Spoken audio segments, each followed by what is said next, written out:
Imagine un peu, dans ton montage, tu peux allonger un rush parce que t'as pas assez filmé. Adobe vient de sortir un nouvel outil qui justement te permet d'allonger n'importe quel rush. Bon, après ça a ses limites, ça marche pas extrêmement bien, contrairement d'ailleurs à ce qu'ils ont pu montrer dans leurs vidéos. Mais dans certaines situations où ça bouge pas tant que ça, qu'il n'y a pas trop de détails, je sais pas, pour animer un plan 3D, de l'animation ou même un plan drone, ou alors encore même mieux, c'est le faire sur un bruitage qui est un peu trop court. On peut donc maintenant allonger l'audio et la vidéo. C'est dispo pour tout le monde et je pense que ça peut vous intéresser. Ça fait un moment qu'on n'entend justement plus trop parler de Premiere Pro. Tout le monde ne jure que par DaVinci et bon, j'avoue que moi le premier. Mais la réalité, c'est qu'encore quand même beaucoup de personnes sont toujours sur Premiere Pro et c'est cool parce que enfin Adobe se bouge pour justement essayer de sortir un petit peu des nouveautés. Alors il y a encore plein d'améliorations qu'on attend, des outils aussi qu'on aimerait bien avoir qu'on a justement chez DaVinci. Mais avec la présentation d'Adobe Max d'il y a quelques jours, il y a des nouveautés qui je trouve méritaient qu'on en fasse une vidéo. Genre là, un bruit pour pomme, imagine je te montre l'interface de Premiere Pro comme ça. Est-ce que c'est un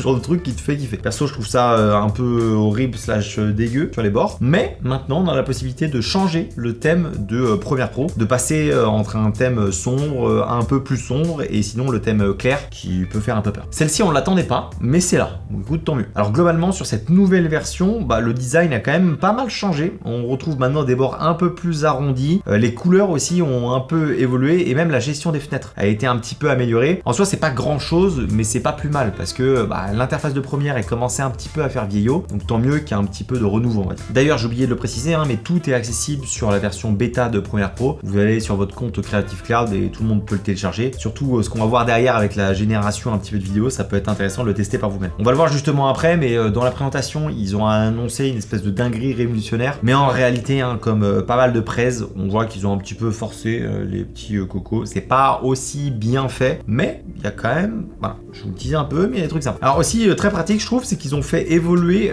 la fenêtre option d'effet. On peut maintenant recadrer directement dans cette partie là. Typiquement si on veut changer, je sais pas, recadrer un peu le plan de haut ou à gauche ou à droite, avant il fallait qu'on ajoute l'effet transformé, maintenant on peut le faire directement dessus. Ça DaVinci le fait depuis des années, bon vaut mieux tard que jamais on va dire. On a aussi la possibilité de recadrer manuellement, c'est pareil, c'est un outil qui est juste en dessous du viewer, même chose, on l'avait sur DaVinci, on l'a maintenant sur Premiere. Et il y a également apparemment des améliorations sur la gestion des couleurs et aussi sur la performance, notamment à l'export dans certains codecs. Pour être très honnête, on n'a pas non plus vu une différence de fou, mais aussi c'est surtout que c'est pas vraiment le sujet on va dire principal. Qui c'est qui veut qu'on parle un petit peu d'une petite sauce IA? Alors, un nouvel outil est justement apparu pour générer, grâce à l'IA, de la vidéo et aussi de l'audio. Ils ont appelé ça l'extension générative. Ça se base en gros sur leur IA qui s'appelle Firefly, si je dis pas de bêtises. Et en gros, ça va analyser un clip que vous lui donnez et lui, il va pouvoir du coup rallonger ce clip-là jusqu'à 2 secondes. Alors, on a pas mal de limitations qu'on verra après, mais déjà, si je vous montre plusieurs exemples, c'est pas si mal. Pour l'instant, je trouve que c'est pas non plus trop exploitable pour un client, ou du moins ça se voit à partir du moment où une IA se voit. Là ça casse un peu le délire, mais c'est surtout les rushs où il y a pas mal de détails, où on voit quand même que ça lisse beaucoup. Quand il y a trop de choses qui se passent à l'image, c'est là où il bégaye un peu, mais quand même dans certaines situations ça peut quand même pas trop mal marcher. Alors ce qui est cool aussi, c'est que si jamais on n'est pas content du résultat, on peut lui demander de recommencer. Alors après de temps en temps, on va voir, il y a une petite magouille, mais on peut le recommencer plusieurs fois pour que ça fasse plusieurs fois 2 secondes. Il va peut-être faire des dingueries un peu tout seul, mais globalement il prend pas trop de risques, parce que oui, du coup on l'a vu, mais on a une limite de 2 secondes, donc que ça soit à la fin ou au début du plan, pour justement faire cette IA là. Et du coup tu as des petites magouilles pour recommencer et avoir 4 secondes. Tu as juste à recliquer dessus, à rebasculer. Ou alors en magouille plus, c'est que tu prends ton plan, tu génères l'IA, tu la réexportes et tu la réintègres dans le justement dans ton montage. Et donc tu peux quand même un peu faire comme ça des vidéos IA un peu à l'infini. Ça commence à faire des trucs bizarres à la fin, mais ça peut se faire. Mais faut quand même savoir que c'est pas un texte qu'on va lui dire de faire pour que justement il mette ça en œuvre. En fait, moi ce que je voulais faire, c'était prendre des moments un peu importants, couper justement et pas lui montrer ce qui se passe après, et que lui crée automatiquement la suite. Moi c'est ça qui m'aurait fait rire. On aurait pu trouver 1000 idées pour essayer de voir qu'est-ce qu'il aurait fait après telle ou telle action. Mais non, lui le truc c'est qu'il suit le mouvement d'avant et du coup il va essayer de recréer justement le mouvement qui s'est passé. Par contre t'as pas mal de contraintes et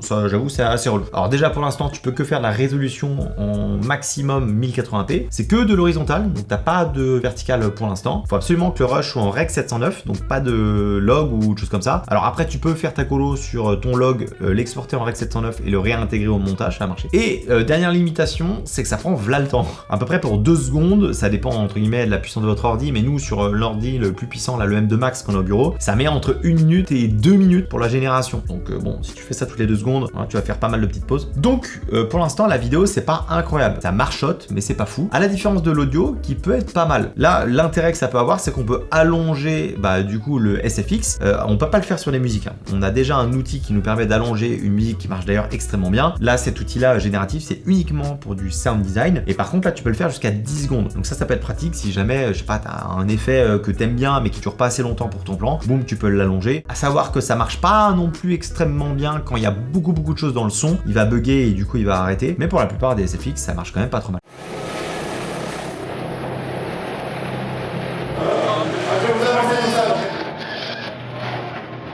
Donc mine de rien, cet outil-là, un petit peu générative IA, elle est encore à ses débuts, on va pas se mentir, hein, mais je pense que d'ici quelques mois ou quelques temps, ça va pas mal marcher et je pense qu'on va très vite pouvoir l'utiliser dans nos vidéos. Notamment, je pense, typiquement les vidéos un peu classiques, où on filme des gens, etc. Peut-être un peu moins, où ça va prendre un peu plus de temps pour éviter que ça soit visible, mais pour les vidéos plutôt type animation, type 3D, etc.